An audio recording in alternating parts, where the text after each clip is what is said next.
This might seem like a slightly odd topic for IELTS speaking, and of course for IELTS speaking part 2, but objects is a reasonably common topic that could come up across really all parts of the IELTS speaking test.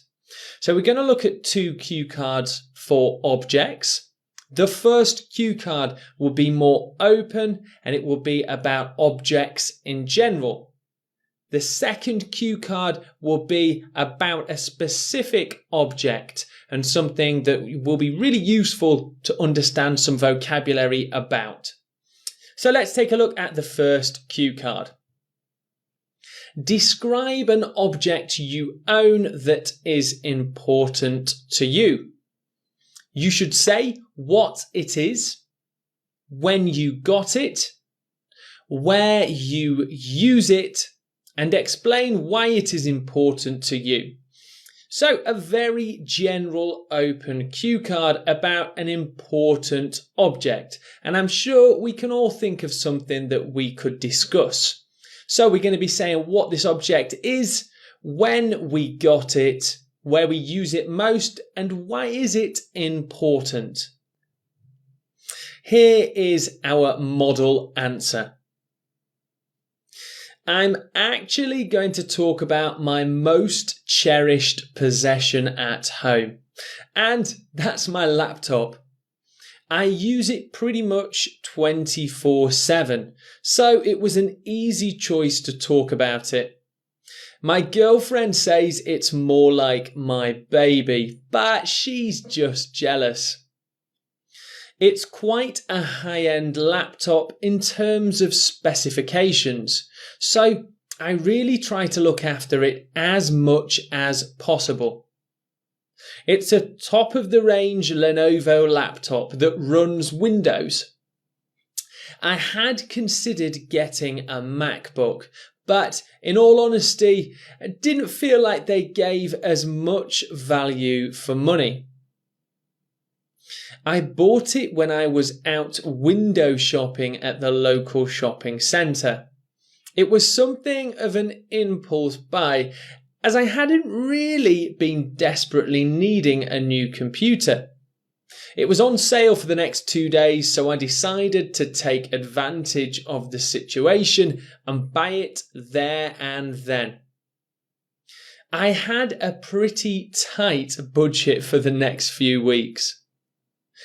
As the computer is a laptop, it's easily transported around, so I can use it where I like.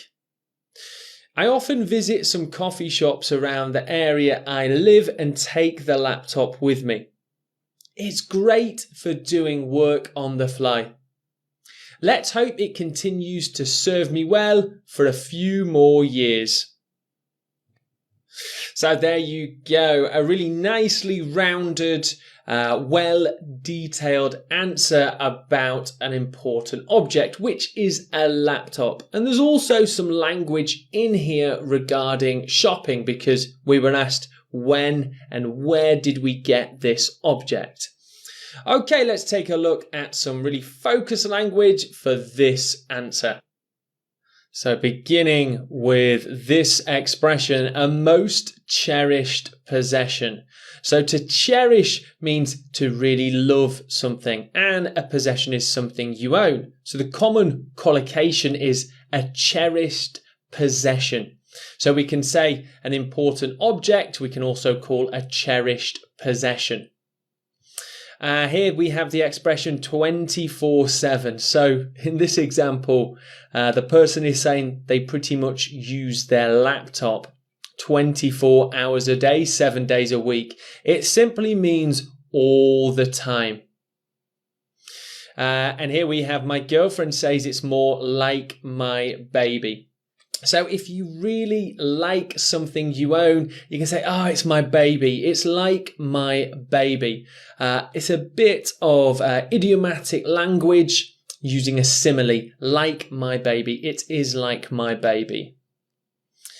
We can describe things as being high-end if they are considered to be more expensive and the best of its kind.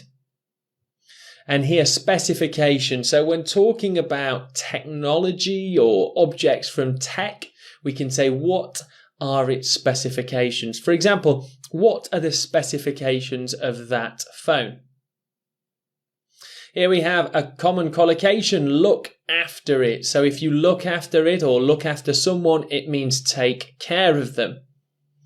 And here another expression for high end or very expensive, top of the range. If something is top of the range, it really is the very best of its kind. For example, a top of the range car or laptop.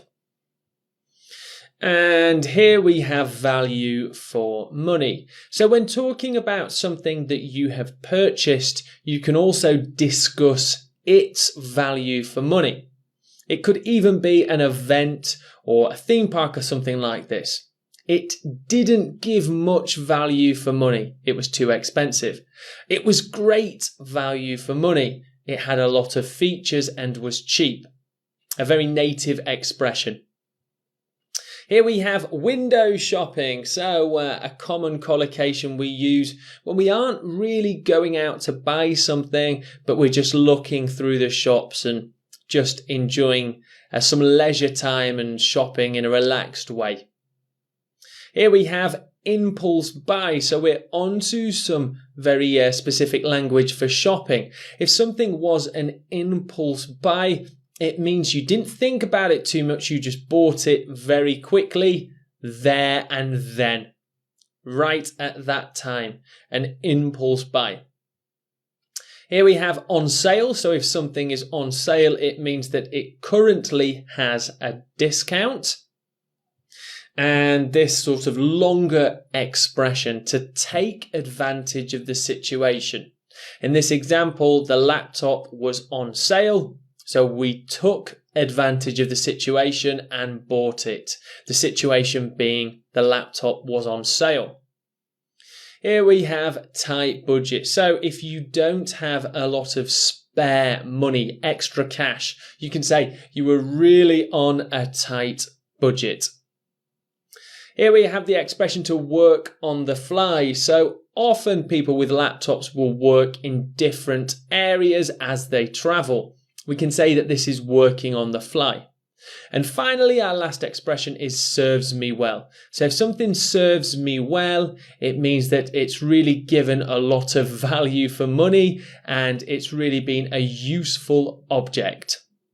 Okay, there's quite a lot of really interesting language in here that you should also try and use. Let's go on to the next cue card. Describe a piece of furniture in your home. You should say what it is, how it is used, where you got it from, and say how you feel about it.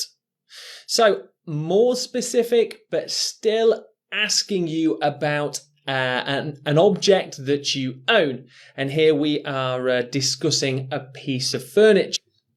You should say simply what it is, how it's used, and where you got it from. But the last part, say how you feel about it, is asking you to discuss it. Do you like it? Do you dislike it? How do you feel about the piece of furniture? Okay, let's take a look at the model answer. Only recently, me and my fiance moved into a new apartment, which is closer to both our workplaces. The apartment came unfurnished, so we had to purchase everything when we moved in. It was quite a financial commitment. We really liked the flat though, so decided we would do it and sign a longer lease on the apartment.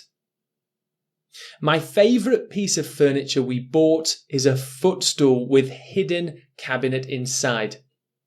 It's quite multi-purpose and I keep some books in it as well as resting my feet on it too.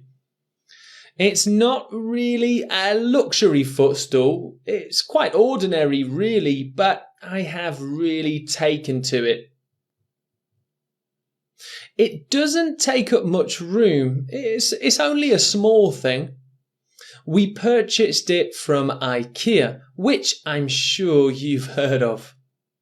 I love visiting IKEA. I'm not sure my bank account does though. Overall, it's a pretty comfy addition to our living room, and I think my fiance likes it too.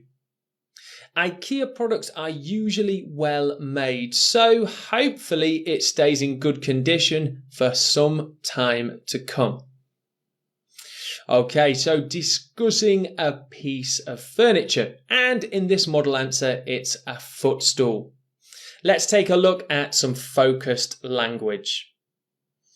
Okay, so we begin with the British expression, an apartment. So an apartment is somewhere you live, whether that's a condo or also British expression, a flat, an apartment.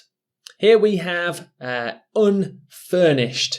So as we're talking about furniture, if we say an apartment is unfurnished, it means it has no furniture included when you buy it or rent it. And moved in. So again, sort of around the topic of living accommodation, it's a very common collocation. If we are going to live at a new apartment, then we say we are moving in or we moved in.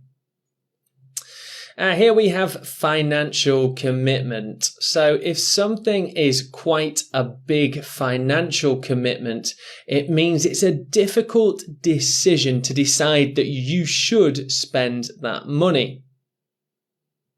Here we have some language, lease, which means to rent an apartment.